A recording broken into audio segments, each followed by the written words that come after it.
into it. We start with the collective first, and then after that collective, we go into your individual sun signs by looking at the high vibe gold chalice, which all 12 of your zodiac signs are in here, which are at random, of course, after this collective reading. So we're going to see what's going on for love just overall in the collective energies to start this week off with. I was thinking it's Virgo. We are going to use a full moon in Virgo. We got a lot of Venus aspects this week, but it looks like it's I even already forgot the brand name. Gee, many Christmas. Mercury's in Pisces, squaring my Chiron now.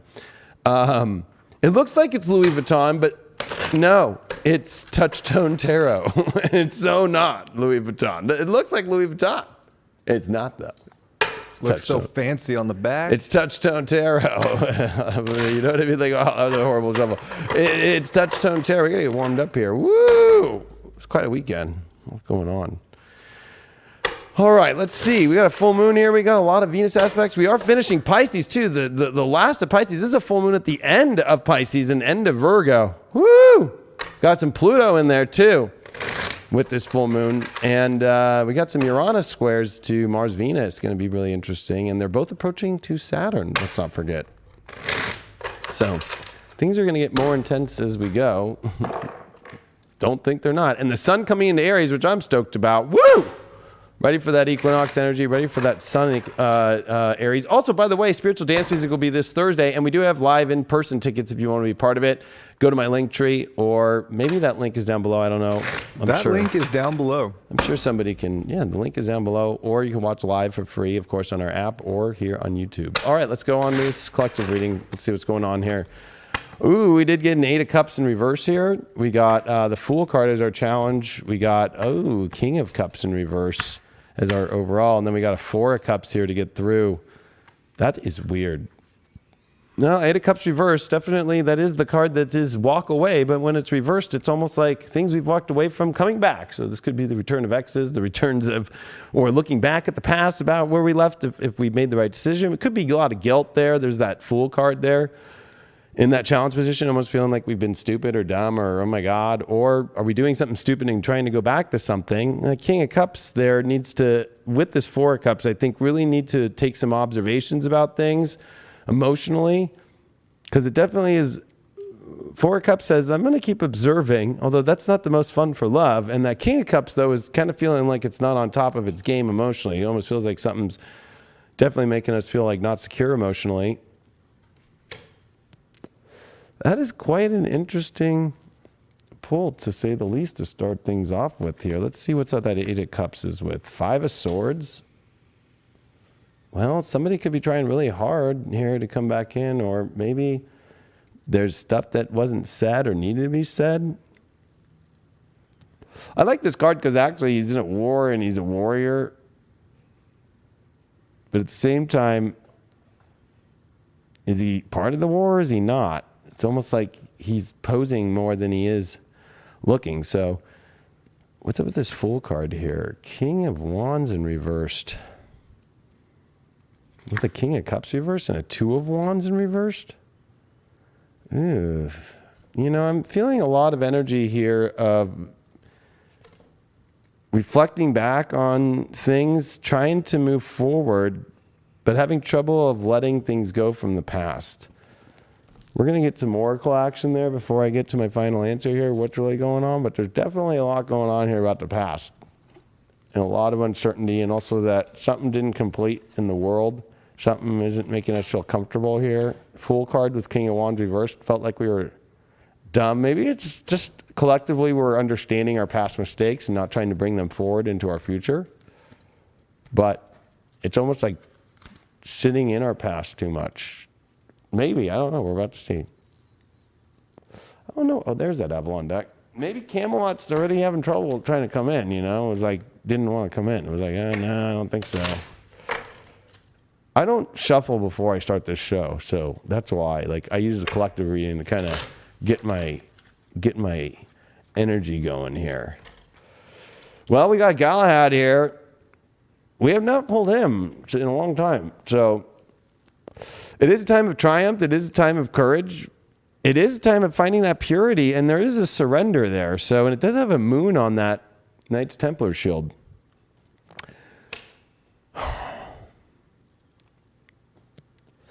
This is a hard reading. I already feel like it's very hard to determine what we are having the courage to triumph, the surrender and the purity. 8 of Cups reversed. I don't know. We're about to find out. What does the Astro have to say? Black Moon Lilith, a mystery? Oh, man. What's up with that? This is getting really weird here. Earth element?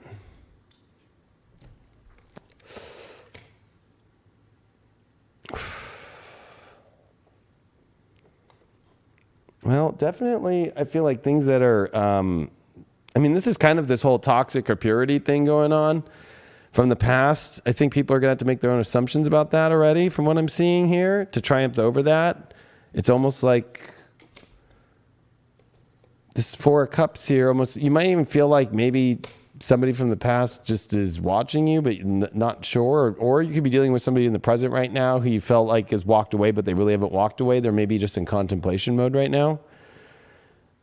So I think the collective's dealing with a lot. I think like there's people who are thinking about exes to think people that are trying to move forward, but then one person's in a moment where they're kind of in a standstill and we kind of feel stupid, like we don't know which direction to go. I feel a lot of confusion. We're looking for stability, but we also, there's a great mystery going on. Do they really want to be here? Do they really not? Lilith, you can't control Lilith. So I think part of the lesson here is that you can't control people. What's up with this emotion? We're going to go into the shadow and see what's going on with the shadow stuff that's going on here. Let me give this a good shuffle here.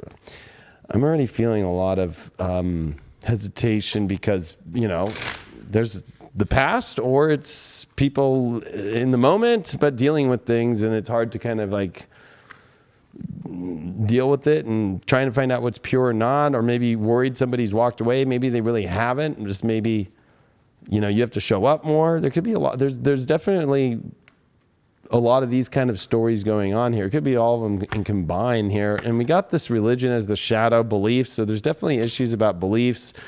And these beliefs could definitely be based off kind of something especially about how my world works and how I only feel good emotionally. And that's the shadow shit. So I think that there's a lot of shadow coming in the collective this week of like, this is the way it should be, and this is how you should act, and this is how I should be, and I should be this way, and you should be that way. And I think that's part of the issue is what's causing a lot of the unhappiness or feeling like we're not getting the world that we want to get, or not feeling like we're getting, the love that we want to get. And we got the temple of my body, which again is very egotistical of my own body, my own self, my own this, and in love, it kind of gets a little weird here. This shadow here is almost too connected to its own identity and ego, and especially belief-wise here, and how things should look so much, right? So there's definitely, I feel like, is debates going on about that. Let's see what Ganesh has to offer here, which is sustenance. So it's like, what has that elegant sustenance in life that,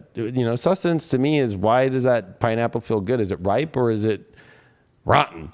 It's kind of like, what feels good and what doesn't, what tastes good and what doesn't. And I think stop getting caught up into the belief systems and what's been walked away from, or somebody's walking away, or what issues are going on here. Galahad is one of the greatest knights.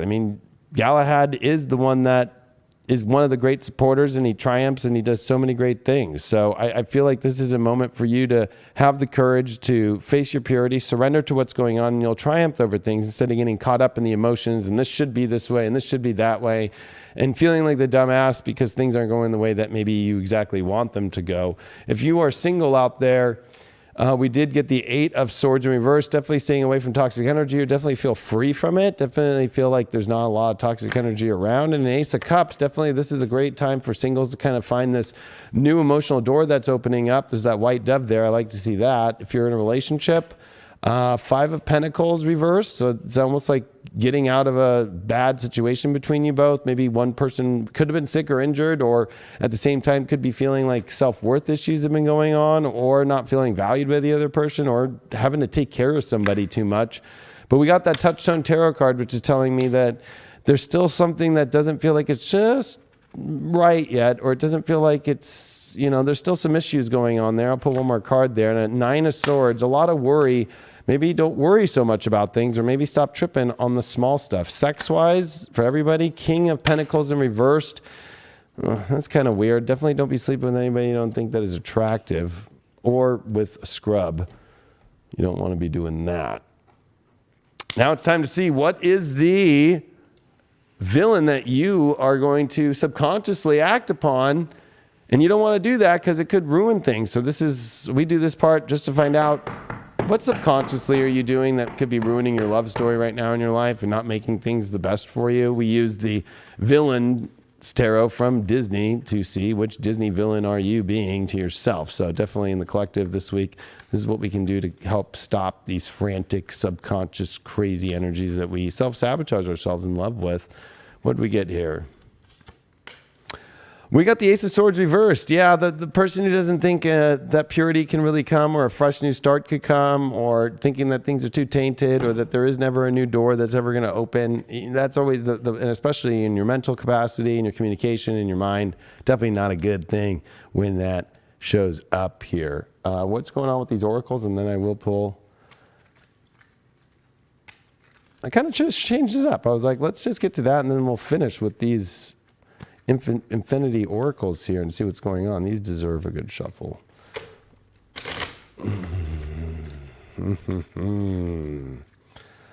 Looks like a mind fuck out there, everyone. And I think it's about stepping out of the mind fuck and getting too caught up in these horrible beliefs. I think, the mystery behind things is, why aren't things stable? It's like, look inside yourself. I think learn to surrender to what things are and have a better perspective on things and not such a, all or nothing belief system, It doesn't really go well with love. This isn't going to school or church. We got closure, so definitely with that 8 of Cups in reverse, that might be part of it too. There's some closure that's needed to be made with an X, speaking our truth, so we can't be afraid to speak our truth at this moment. And we did take control. Oh, man. With a celebration. So I think that it's almost the closure on what feels like it's off and what needs to get back on in the collective. And speaking our truth and taking control of things is by, speaking our truth to kind of close some kind of energy that feels like it's off and feel like it's not really in alignment right now, and to get things back on alignment, to find that celebration. And that celebration could lead to everything from success of, okay, well, it's closed, it's no longer done, to, oh, okay, fucking, that was just the issue and we're moving forward. And I picked one more with that, and abundance is near. So definitely nothing to, I think, trip on too much unless you're not going to do anything about anything and you're having issues with knowing how to surrender. We got Sag here, we got Venus, and we got that in the 4th house. So definitely needing to express our emotions to make us feel better, needing to feel emotionally in much more broader ways and be much more open to our feelings in order for us to get through this week. Thanks so much. We'll move on to Brian and then to your sun signs. All right, collective. That's weird. It's kind of weird times. Definitely our mind is not going to have anything figured out. Mercury in Pisces, it feels like a weird Mercury retrograde. So maybe not going to figure everything out, but there is this like closure. This is the final week of the astrological year, coming into a new year. So there is a lot of chapter turning, and there is that change with the full moon in Virgo that is kind of going to make things show up as they really are. So where we've maybe been overlooking things or putting the rose-colored glasses on, I think there is a realness that comes this week. And by the end of the week and coming into the weekend with Venus square Uranus, love is definitely an unpredictable thing right now. Relationships are unpredictable, but they do have to hold a level of freedom to it. There has to be like relating in new ways. I think that's very important as we're closing out old cycles, just in terms of a year and just in terms of a collective closing out old cycles. So how are we relating to people right now, and how can we go in a different direction in life that is of a higher value, is more connected, and be able to surrender and let things close, I think is very important without getting our mind too tripped out on the matter. We're also going to see the Sun and Pluto sextile, and I think that's a big one too, is we're finding the mysticism and also finding a deep-rooted power in how we can understand a new system. And maybe that applies a lot to our relationships, and I think this week it does. So, boom. Definitely, I think the end of Pisces into Aries here is always like, what the hell? Oh my God. Yeah. And then, ba-ding,